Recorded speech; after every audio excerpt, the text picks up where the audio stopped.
Last night UK government की website पर बहुत ही इंपॉर्टेंट न्यूज़ ब्रेक की गई है। बहुत से कंट्रीज़ के नाम पब्लिश किए गए हैं जो कि 8 अगस्त सुबह 4 बजे यूके की रेड लिस्ट से एम्बर लिस्ट में चले जाएंगे। एम्बर लिस्ट में जाने का मतलब यह है कि उन कंट्रीज से अगर आप यूके आएंगे तो आपको होटल क्वारंटाइन नहीं करना पड़ेगा। 1750 पाउंड जो होटल क्वारंटाइन की कास्ट आप खुद से पे करते थे वो आपको पे नहीं करनी पड़ेगी।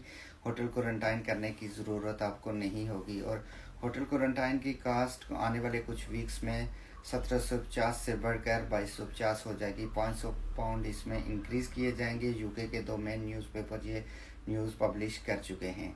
और जिन कंट्रीज़ को यूके 8 अगस्त सुबह 4 बजे रेड लिस्ट से एम्बर लिस्ट में शामिल करने जा रहा है उसमें इंडिया, बहरीन, कतर और इसके अलावा दुबई सरफहरिस्त हैं। इसके अलावा यूरोप के बहुत से कंट्रीज़ इसमें शामिल हैं। आपके लिए तमाम तर में ये लिस्ट स्क्रीन पर लिख दूंगा। जो कंट्रीज़ यूके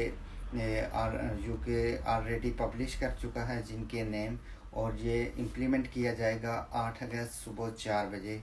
इन कंट्रीज़ को यूके रेड लिस्ट से एम्बर लिस्ट में डालेगा। और इन कंट्रीज़ से अगर आप यूके आएंगे तो आपको होटल क्वारंटाइन नहीं करना पड़ेगा। इसमें दुबई, कतर, बहरीन और इसके अलावा इंडिया सरफहरिस्त हैं। और यूरोप के बहुत से कंट्रीज हैं, उनकी तमाम तर लिस्ट में आपके लिए स्क्रीन पर लिख दूंगा। लेकिन सबसे बड़ी अफसोसनाक बात यह है कि पाकिस्तान अभी भी रेड लिस्ट में शो हो रहा है यूके की, क्योंकि पाकिस्तान को इंडिया से पहले के एम्बर लिस्ट में होना चाहिए था। क्योंकि पाकिस्तान में जो कोरोना वायरस के केसेस हैं वो बहुत ही कम हैं और वैक्सीन भी बहुत ज़्यादा लगाई जा चुकी है इंडिया की निस्बत। तो सब यही एक्सपेक्ट कर रहे थे कि इंडिया से पहले पाकिस्तान एम्बर लिस्ट में जाएगा यूके की, लेकिन इंडिया को यूके ने एम्बर लिस्ट में शो कर दिया है, जो कि इम्प्लीमेंट किया जाएगा 8 अगस्त सुबह 4 बजे से।